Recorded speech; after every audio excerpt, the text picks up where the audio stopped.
Well, I'm gonna have to reinforce this. So you can see, I was talking with an old guy that actually does this for living, welding mild steel to cast, and he said I didn't do it that terrible, but then I need to slow down the cooling. So even though everything is built and ready, I am going to actually proceed and do it the right way now. Let's add some supports.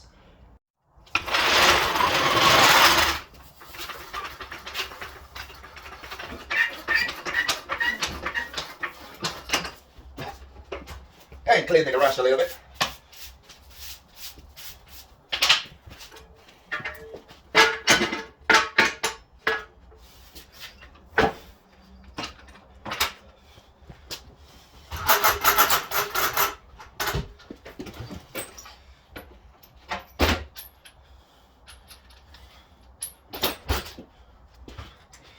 I'm gonna use the special Chrome Edition impact sockets.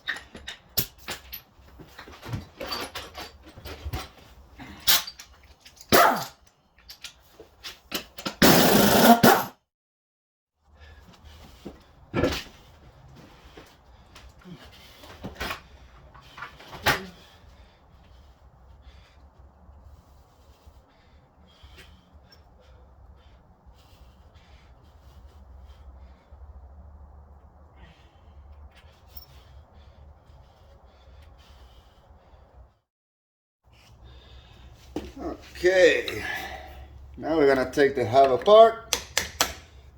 Use something better than a chisel. I'm a carpenter.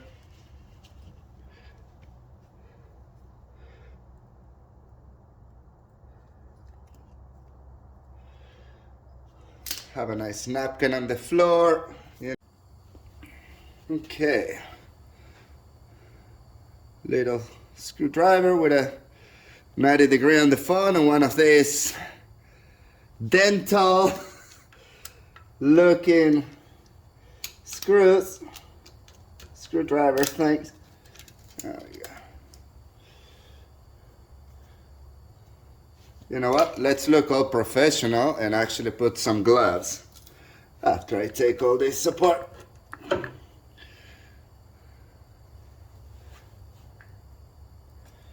There we go. I still don't need the gloves. Let's see, little socket.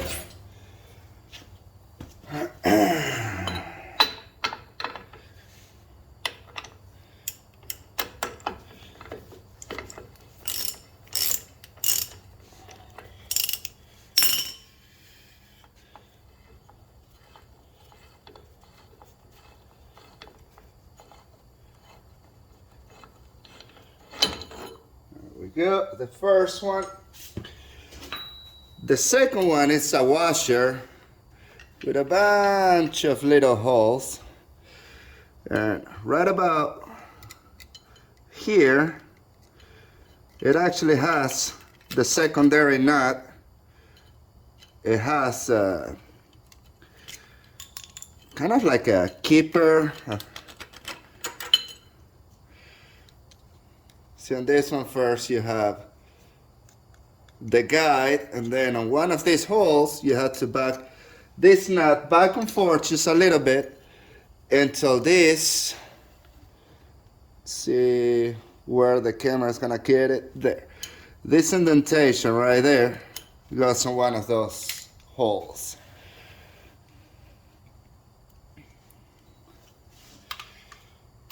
And that's how you know which nut goes in and which one goes first and which one goes at the end. I've taken many Dana 60s, 44, old schools like this, and yeah, people will just smash everything together and then the bearings work loose and they ruin the spindles and everything just because they're put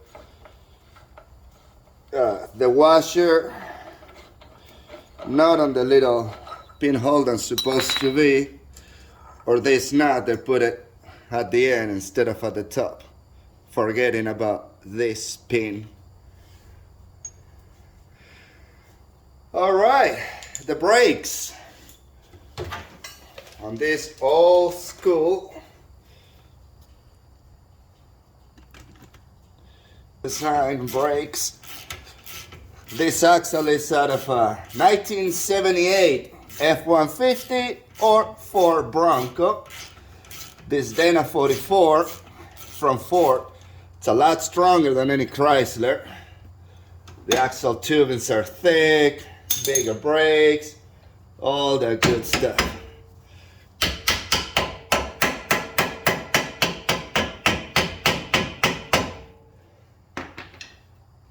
Back to the chisel that we should not be using.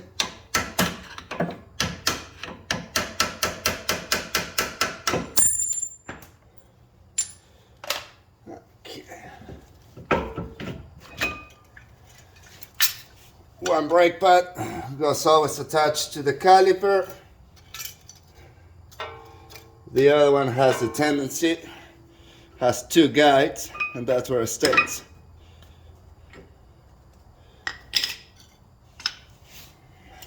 Okay.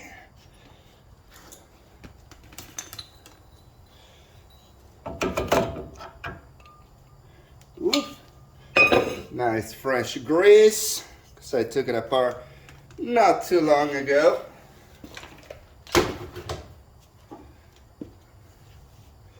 So the next socket for that should be an 11/16.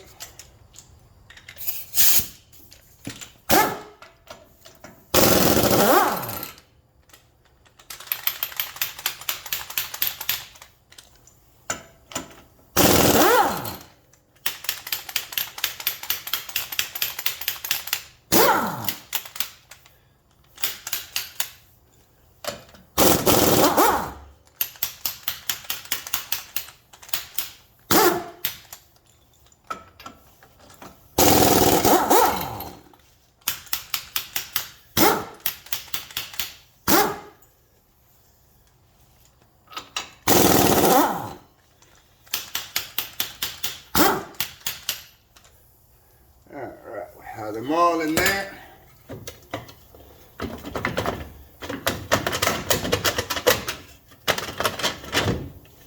There we go.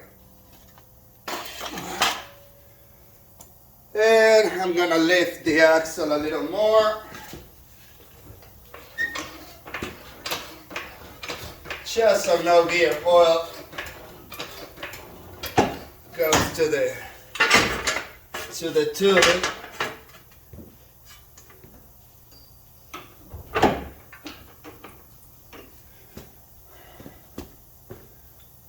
And there we go.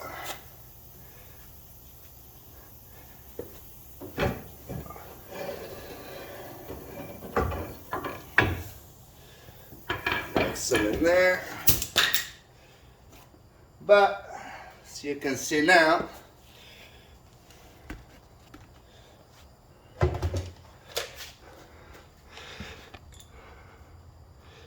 she did all that welding, but I was informed that I'm gonna run into the problem that I heat up all this, then I welded it, but I never let it slowly cool down. I just put it all together and walked away. So now what I'm trying to do, instead of let's put you in a better view.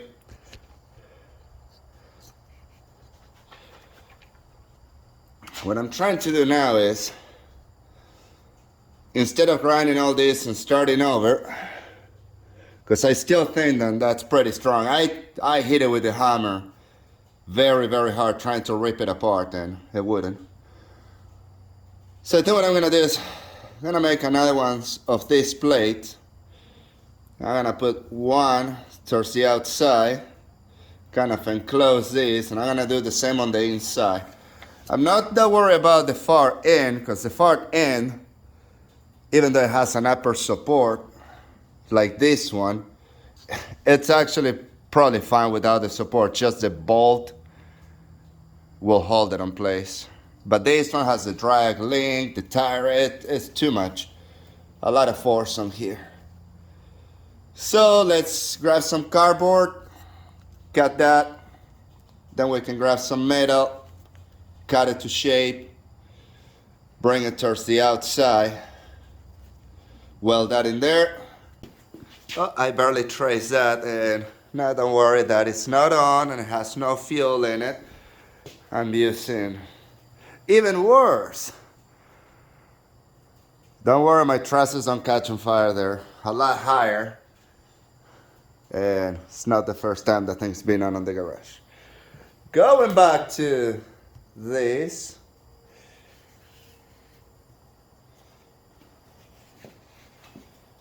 Let's make some more support brackets. I kind of know the rough shape. And yes, let's use some safety. Okay.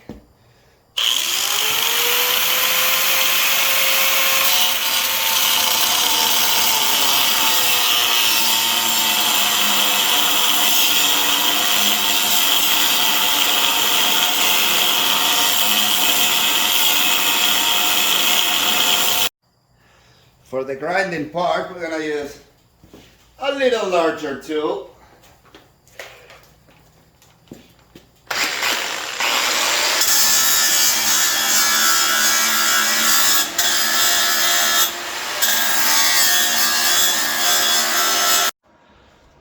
Okay, so you can see I have 2 tack welds going on.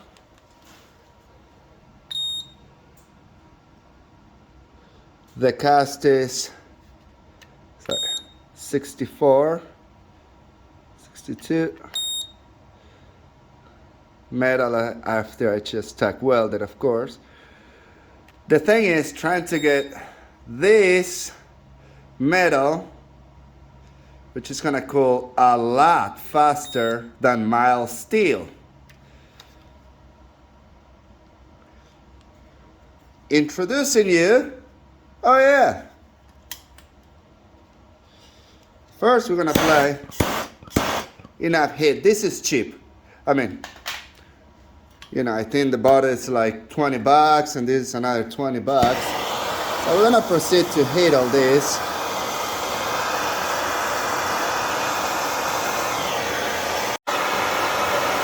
Alright, that's definitely getting very hot in there. It's already above 300, but I like to shut it off right before I start welding. There you have it.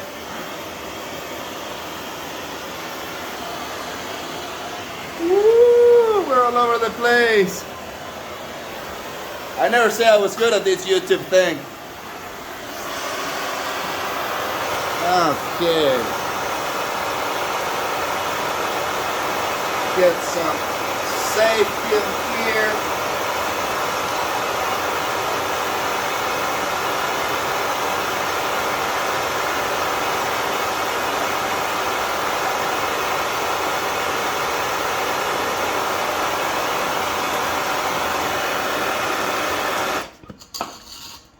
It's glowing. I like it.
Boy, oh boy, that looks pretty, doesn't it? Let's see. Okay. Now the thing is, keeping these two materials cooling down at the same time. Let's see. We got the mild steel 500. We have the cast at 300.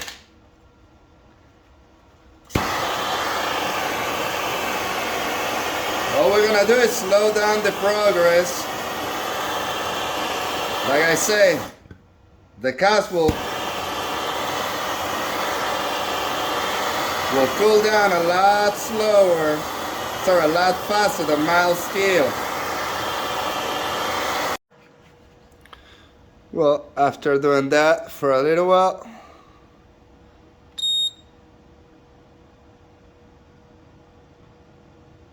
we got about 245 and 230.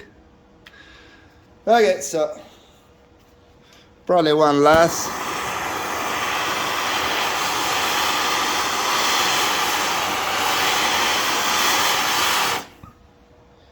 By the time that cools down to actually, I got the weld. I brought them both back to 260. By the time it goes down to 200, I'll do it maybe one more time and then I'm ready to weld this upper part.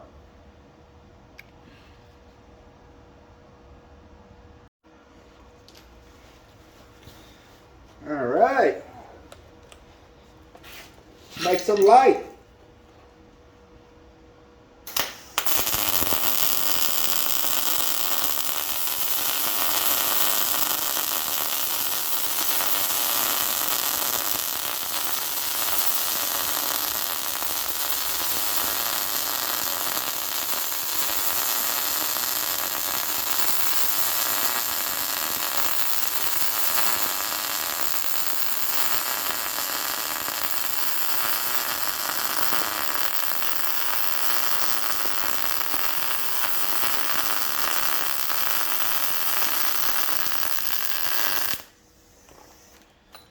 Woo! Now let's hit it with the grinder.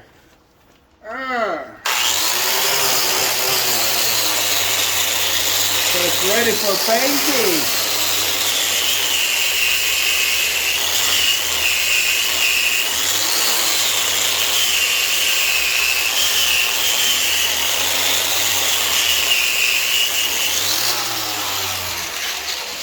Woo! That's ready to be painted, huh?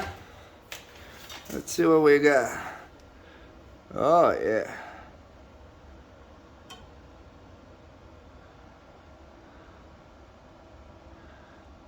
Yeah. And well, as you can imagine, the rest is pretty easy. All you have to do is reverse the process to put the hub back on and assemble the steering and stuff. I'm gonna keep playing with the heat on the knuckle and we'll see you next time. Hangover run. Thanks for watching.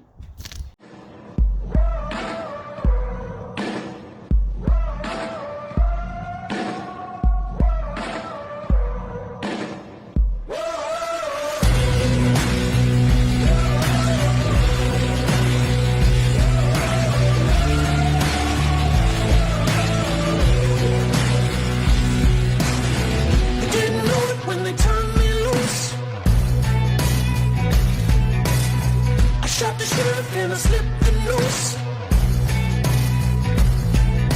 The law ain't never been a friend of mine. I would kill again to keep from doing time. You should never ever trust my kind. I'm a wanted man. I got blood on my hands. Do you understand?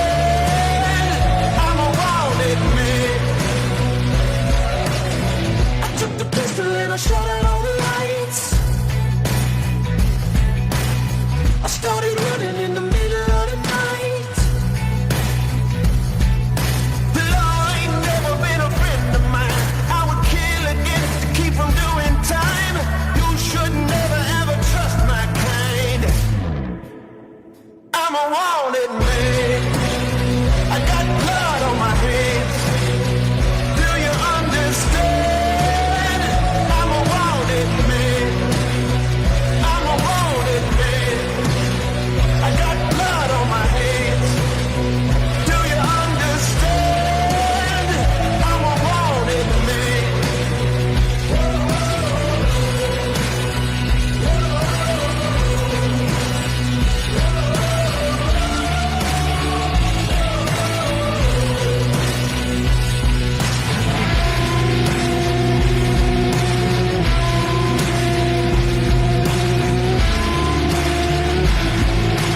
If you ask me to change, I don't know if I can. I'll always be